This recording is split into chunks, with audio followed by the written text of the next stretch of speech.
On a morning in mid-March, inside the old records archive of the Crosswell School District, Indiana, a clerical staff member was reviewing past academic schedules for the purpose of data digitization among hundreds of faded paper stacks.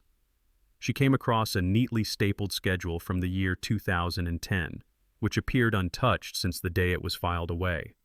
But what made her pause was not the faintly printed text, but a handmade note pinned over a specific date, April 12th.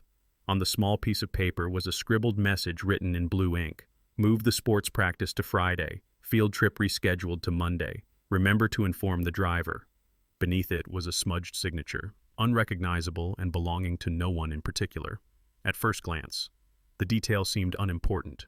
But when the file was entered into the system, the data matched an unsolved disappearance from 13 years ago, the vanishing of 9 students from Crosswell High School along with a field trip bus, precisely on the morning of Monday, April 12, 2010. The incident had once shocked all of McCaskill County.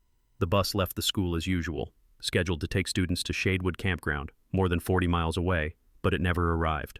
Over 6 months of investigation, all records confirmed the original plan was for Friday, and accordingly, every camera, checkpoint, and witness reported nothing unusual that morning, because, according to official documents, the trip had not yet begun. That small piece of paper, hastily pinned and seemingly insignificant, had accidentally revealed a crack in the conclusions upheld for 13 years. Because if the trip had indeed been rescheduled to Monday, then it was possible that the entire surveillance trail had been wrong from the very start. And the most crucial part was this: only someone within the school could have known about that change. So who modified the schedule? Why did no one report it? And if the driver had been informed, why did he leave behind no confirmation as he usually did? The questions once set aside have now returned, not only dismantling old theories, but also raising a possibility never before considered. The bus may have taken the wrong route from the very beginning, because of a change that seemed minor. Before we begin, subscribe to the channel to follow the forgotten disappearances, because there are names that were never called again. On the morning of April 12th, 2010, the town of Crosswell awoke to the calm typical of a Midwestern American township. The weather was dry, not too cold, the sky overcast yet bright, ideal conditions for an early spring field trip. At the parking lot of Crosswell High School, Bus No. 17 had been stationed since 6:30 in the morning, freshly washed, engine checked, and fully refueled the day before. That day's trip involved 9 students, participants in an outdoor survival program at Shadewood Campground, located approximately 44 miles south of the school, along hilly routes, through a sparse forest, and across 2 rural roads with no residential houses. This was the 3rd consecutive year the school had organized the same trip, with an identical route, destination, and itinerary announced clearly at the beginning of the school year at 7:05 in the morning. Students began boarding the bus. A supervising teacher stood at the gate to take attendance. But as this was a small-scale trip, no teacher accompanied them on board. The driver that day was Mr. Elliot Granger, 56 years old, who had worked for the school district for over 20 years and was known for being meticulous and punctual. He had a habit of noting the departure time in pencil in his notebook for later cross-checking. According to footage from the school's front gate camera, the bus departed the lot at 7:18 in the morning, 2 minutes ahead of schedule. The designated route would follow Route 29, turn onto Hill Road number 5, and then merge onto a trail leading directly to rest stop number 3 near the campground. The entire trip was expected to last about 1 hour, with 2 traffic checkpoints and 1 intersection camera recording intermittently. But afterward, no camera captured the passage of Bus No. 17. There was no GPS signal from the vehicle because, according to records from that year, school buses operating within the county were not yet required to have tracking systems. Instead, drivers were expected to confirm arrival by signing in via fax at the Shadewood rest station. At 9:15 in the morning, the staff at the campground began calling the school to verify. As the bus had not yet arrived, the first call was not treated as urgent. Delays had occurred in past years, but by 10:45, after the 3rd attempt to reach them yielded no response, the school officially reported the incident to the district education office and contacted the local police. At 11:10 in the morning, Crosswell police received the formal report. A school bus transporting students on a field trip had failed to arrive at its destination and had been out of contact for more than 3 hours. Immediately, 2 search directions were initiated. The first route, a full inspection of Route 29, Hill Road No. 5, Shadewood. The second route, a backtrace from the school, reviewing cameras and witnesses at nearby intersections. By 1:45 in the afternoon, police confirmed there was no recorded footage of Bus No. 17 after it left the school grounds. All traffic cameras were functioning normally. The gas station at the start of the route did not record the bus stopping. No accidents had been reported. There were no skid marks, no debris, no signs of a slope runoff. The entire journey following the school departure, as if it had never happened. By late afternoon, police began expanding the search into side roads in the forested fringes, areas where the bus could have unintentionally strayed. Rescue teams, helicopters, and tracking dogs were deployed within the next 24 hours. The entire town entered a state of alert. Schools were closed. Parents gathered around the police station. But the most troubling fact was this: not a single person, no traveler, no farmer, no roadside staff recalled seeing a yellow bus marked Crosswell pass by. The deeper the investigation went, the more paradoxical it became. If the bus had not crashed, had not been hijacked, and no malfunction had been reported, then where was it? And if it had taken a wrong turn, why hadn't the driver made contact? Even the school could not confirm the exact departure time because attendance data had not been digitized, and the only staff responsible that day no longer had a copy. All that remained was a pencil note in the driver's notebook, found on the control desk in the operations office, 718 to Shadewood. After 3 days of unsuccessful search, the case was officially handed over to the state police. A large-scale investigation was launched, under the theory that the bus had completely vanished from the map immediately after leaving the school gate, among the 9 students present on the bus that morning. The investigation records paid particular attention to 2 names, Lazaro Quince and Maribel Lorne, not only because both had outstanding academic records, but because small details related to them would later form the first cracks in the original hypothesis. Lazaro Quince, 14 years old, was the only black student in Class 8B, the youngest son in a family of 5 living on the eastern edge of town. Lazaro was not the outspoken type, but teachers described him as meticulously attentive to an unbelievable degree. He wrote everything in a red-spined notebook he called his personal log. In it were minute details: the daily weather, favorite lessons, the number of steps taken each day, even a sketched map of the route from his house to school. That morning, Lazaro's mother recalled that he came downstairs at 5:55 in the morning, an hour earlier than usual. He wore a black jacket embroidered with a map of Indiana, took a protein bar, then tucked his notebook into his bag. The last thing Lazaro said was, "Today we'll stay on the planned route. I want to record the entire trip to compare it with last year's." That notebook was never found. The second name, Maribel Lorne, 13 and a half years old, was frequently chosen as class representative, the daughter of a former elementary school teacher in town. Maribel was known for her directness and extreme punctuality. But what people remembered most about her was the vintage film camera she always wore around her neck, a gift from her grandfather, who had once been a war photographer. Maribel did not use a smartphone, a rarity for someone her age, but always carried a small notebook to record each photograph she took: location, time, lighting, mood. 1 week before the trip, Maribel had convinced the principal to let her conduct an extracurricular photography project at Shadewood Campground. She wanted to capture forest scenes and write emotional descriptions to submit to the state's summer creativity competition. The principal agreed and signed a handwritten approval. That morning, Maribel was the first to board the bus. A security guard recalled that she returned down the hallway to fetch an extra roll of film from the art room, a roll that, later on, was never found in the inventory records. Maribel's final distinctive feature was a deep red wool scarf, a birthday gift knitted by her mother, which she always wrapped around the camera's hand grip. She never took it off.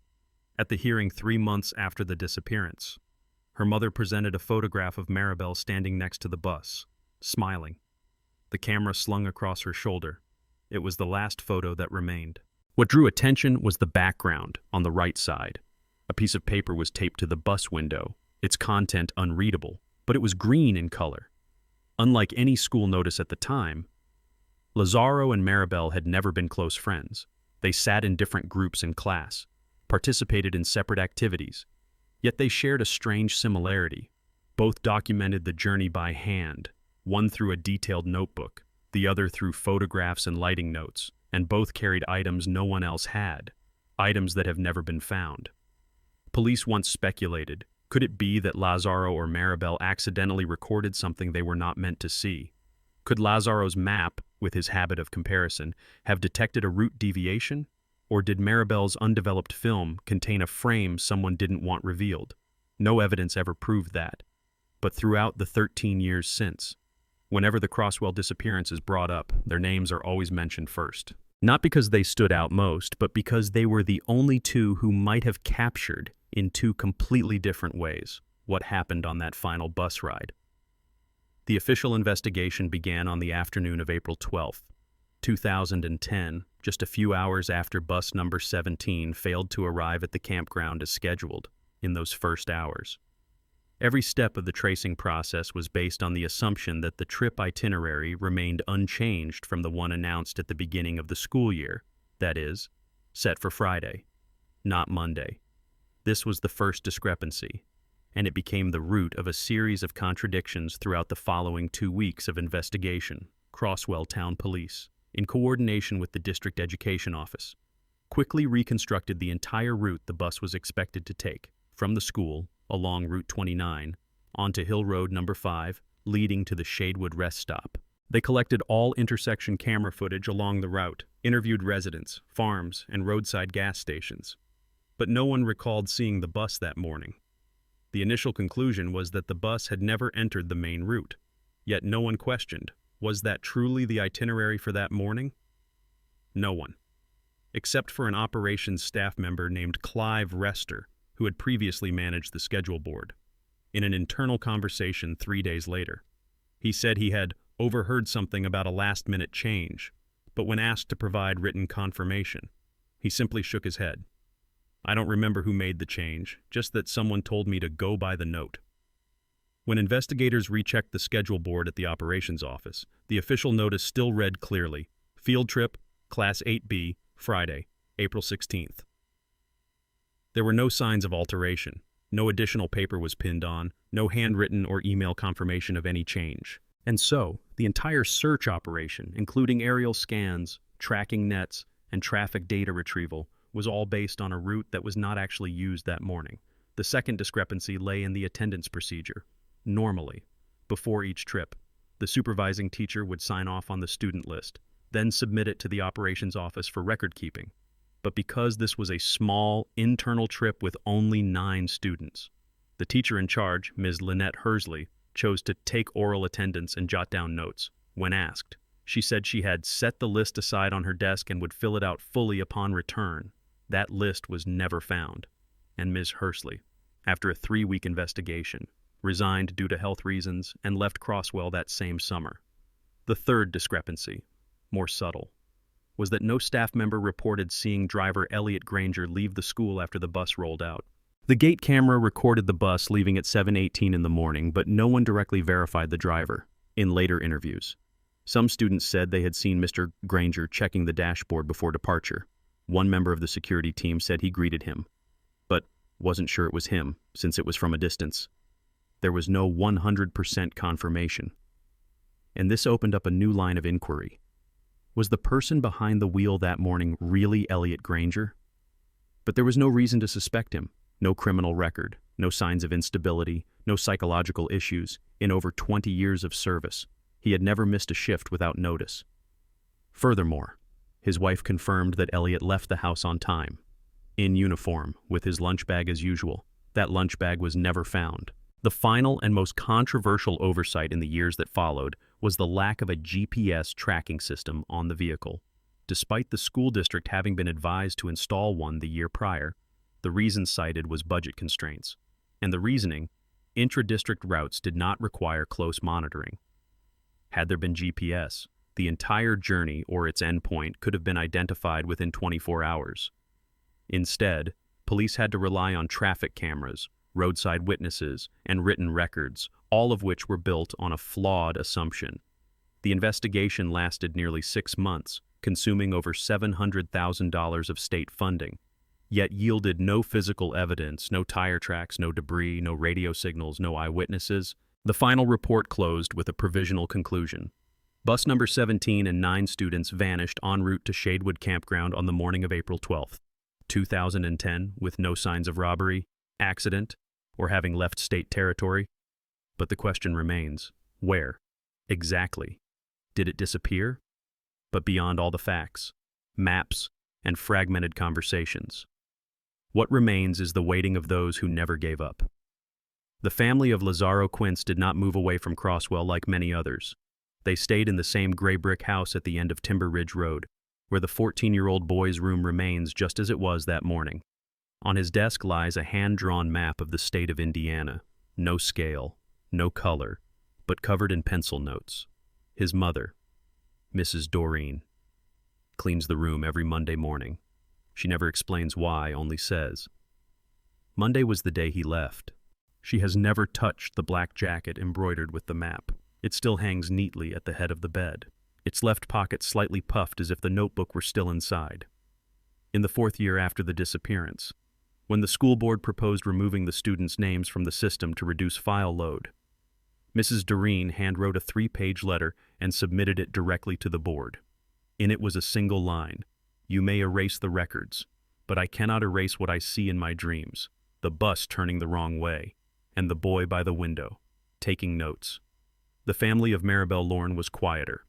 Her parents retired from teaching after the incident, gave no interviews, and did not attend community meetings. But for 5 years afterward, they sent letters to writing camps, photography contests, and children's programs, hoping someone might have seen or received a photo from Maribel's camera. At the town library, a librarian named Ginny recalled that Maribel's mother used to visit monthly, asking about film to digital photo conversion. She didn't say much, only showed a sample photo, and always asked, "If you see a picture with this kind of light, a slight tilt, the lower left corner blurred, please let me know." No one ever did. But it wasn't only the families, for many years after. The Crosswell community carried the incident like an unhealed scar at town meetings. Residents repeatedly questioned the school board. Who changed the schedule, and why was there no written confirmation? The answer was always, "We followed the procedures in place at the time." But the procedures, with all their blind spots, were what many people could not let go of. One of them was Mr. Mark Henley, the 8th grade science teacher that year. He had opposed the decision not to assign a teacher to the bus, but was overruled due to the small head count. After the incident, he continued teaching for 3 more years, but never accompanied students on any field trips again. Each spring, he requested leave for the week of April 12th in 2015. He left the school. In his handover file, he left a handwritten note with only one line. If a small change can erase an entire journey, then it is not small. The town of Crosswell later established an independent investigation group composed of parents, former teachers, and local journalists. They attempted to trace all documents related to the schedule change, but most records from the year 2010 had already been relocated or destroyed under the 5-year archive policy. A parent named Sal Redding, the father of the 9th student on the bus, once traveled to the state level to request access to forest surveillance footage. He was unsuccessful. But afterward, he created a small website called Still Missing 17, referring to the bus number, where he uploaded all data, photos, and handwritten letters related to the case. The site received only a few dozen visits each month, but it was never taken down. People do not grieve forever, but they do not forget. The town still preserves an empty space on the honor student board in the main hall, where exactly 9 slots remain blank, without names, without photos, only a small, hand-engraved line lies beneath: those who boarded the bus and never returned. But after all the facts, maps, and severed conversations, what remains is the quiet persistence of those who never gave up. In October of 2023, 13 years after the disappearance, The Crosswell School District office began a document relocation process as part of restructuring during the reorganization of old file collections. An employee discovered an intact academic calendar from the year 2010, still stapled, buried among a stack of undigitized papers, sealed within an old file folder, unencrypted.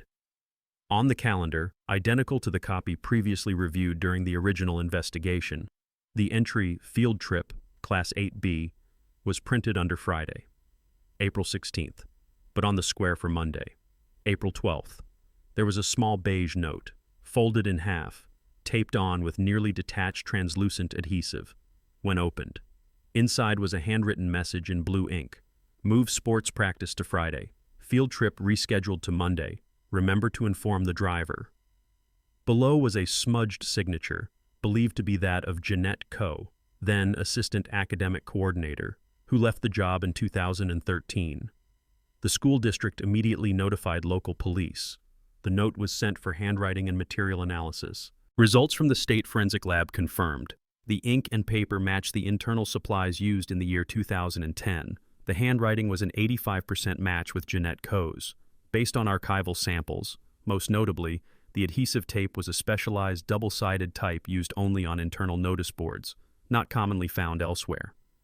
This discovery overturned the foundational assumption of the original investigation, that the schedule had not changed.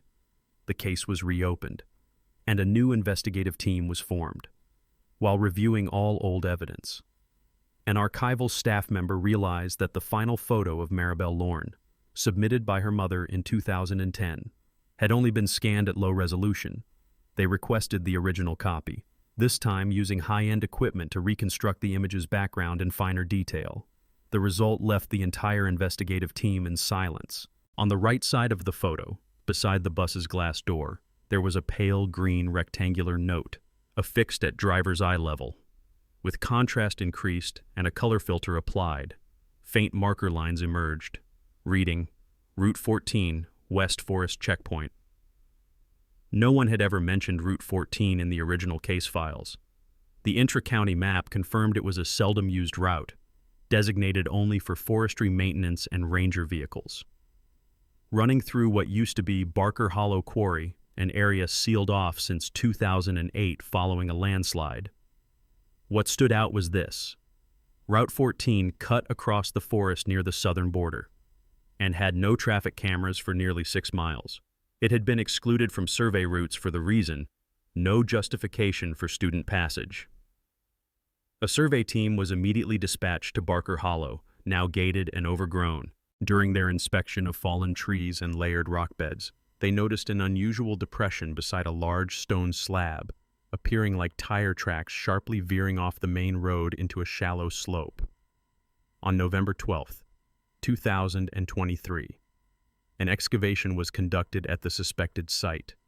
By late afternoon on the third day, an excavator struck a large metal frame with chipped yellow paint and a faint marking on the side panel, Crosswell District No. 17. The bus had been found, tilted in a deep rock crevice nearly 30 feet down, covered by years of soil and overgrowth from gradual landslides. Inside, there were no bodies. All seats were empty. No personal belongings, no trace of anyone remaining. But at the very back of the bus, where the last row of seats had been, there was one item left intact, a roll of undeveloped film, stored in a black plastic canister, taped tightly to the wall. The serial number on the cap matched the type of film Maribel had borrowed from the art room that morning. The film was sent to the digital restoration lab, after more than a week of processing. The expert team recovered 3 photographs. The exterior of the bus, with sparse forest and a fork in the red dirt road. The bus interior, where the driver is seen turning to look back, sunlight shining through the window, a blurry, shaky shot, but partially revealing a wooden barrier across the path. Behind it, a warning sign, old extraction site, danger, do not enter. The photos were not enough to answer every question, but they were enough to raise a greater one. Why did the bus enter Route 14? Who wrote the new route instruction and taped it to the windshield? And why? In 13 years. Had no one ever checked this road, despite it lying less than 2 miles from the main route? The frame of bus number 17 was pulled from the rock crevice on a winter morning in November, beneath thick fog blanketing the hills of Barker Hollow. News spread across the state of Indiana. Media outlets gathered, but police remained nearly silent. Because they knew the bus did not hold the answer. It was merely a door, opening onto countless possibilities never before touched. The expanded investigation focused on three key details. The note on the schedule board, with the message about the rescheduling and inform the driver, the green slip in Maribel's photo directing toward Route 14, and the undeveloped film capturing the warning sign, Old Extraction Site. A few days after the route was reconstructed, investigators realized that the junction leading into Route 14 was not included in the school district's traffic alert system. The reason? The road had been removed from operational maps in 2008, after the Barker Hollow quarry was shut down. But during on-site inspection, they discovered a small wooden sign replaced in 2009, misinstalled by an external maintenance team, according to records that had never been checked, meaning the Route 14 junction still existed, but no one thought the bus would ever take it. Driver Elliot Granger, officially confirmed as the one behind the wheel that day, left no notes beyond the line 718 to Shadewood, but in the operations office. An old locked drawer was opened. Inside was a set of personal records. Among them, a handwritten note in aged, slightly shaky script read, "If the schedule changes, get the new route from Academic Affairs. Remember, don't take Route 29 when there's construction." The note bore no date, no name, but investigators confirmed the handwriting matched that of a scheduling staff member who had passed away from cancer in 2012. Combining the clues, the most probable scenario emerged. When the field trip was moved to Monday due to a conflict with a sports event, someone manually updated the schedule board, but instead of issuing a formal notice, only a verbal reminder or paper slip was provided. The coordinator at the time, believing Route 29 was under construction, handwrote a temporary instruction for the driver, mistakenly writing Route 14 instead of Route 4, which was the usual alternate route, cautious as ever. Elliot Granger saw the note on the board, checked the old route map, and did exactly what he was told. He turned onto Route 14, believing it to be the new path.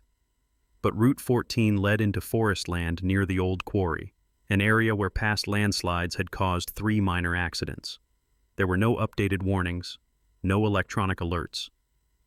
When the bus turned sharply onto the slope, its weight and angle caused it to lose control and slide into the Barker Hollow crevice. Vegetation in the rocky terrain had completely concealed it, erasing all traces from the very first day. The remaining question, why were there no bodies, no belongings, no signs of anyone left behind? Police proposed 2 theories. After the bus slid into the crevice, the students, if they survived, might have escaped on their own, trying to find a way out before nightfall. But with the Barker Hollow forest vast and lacking clear exits, they may have dispersed or taken shelter somewhere, never to return. Or someone reached the scene first and took them away, out of mistake, intent, or reasons still unknown. It was a weak theory, but not ruled out, because in Maribel's photograph, there was an unusual light reflecting into the bus, possibly from another vehicle's headlights. No conclusive evidence exists, but one undeniable truth remains. The accident occurred due to a series of seemingly harmless errors, a misunderstood note, a mislabeled junction, and a dangerously loose monitoring system. In late November, the town of Crosswell held a memorial for the 9 missing students. For the first time in 13 years, the honor board in the main hall was filled. Names, birth dates, and a brief line at the bottom. We did not find them, but we found the road that kept them from coming home. Maribel's family donated her camera, along with the film roll, to the local museum. Her red wool scarf was placed in a glass frame, with a note from her mother. "My daughter didn't take the last photograph to be saved, but to not be forgotten." The website Still Missing 17 remains online, but at the top of the page, Sal Redding's father has added a new line. "We know they took a different turn. Maybe none of us arrived in time, but at least now we know where to go." If you find this story meaningful, please like, leave a comment, and subscribe to the channel, because there are still so many disappearances that have never been told.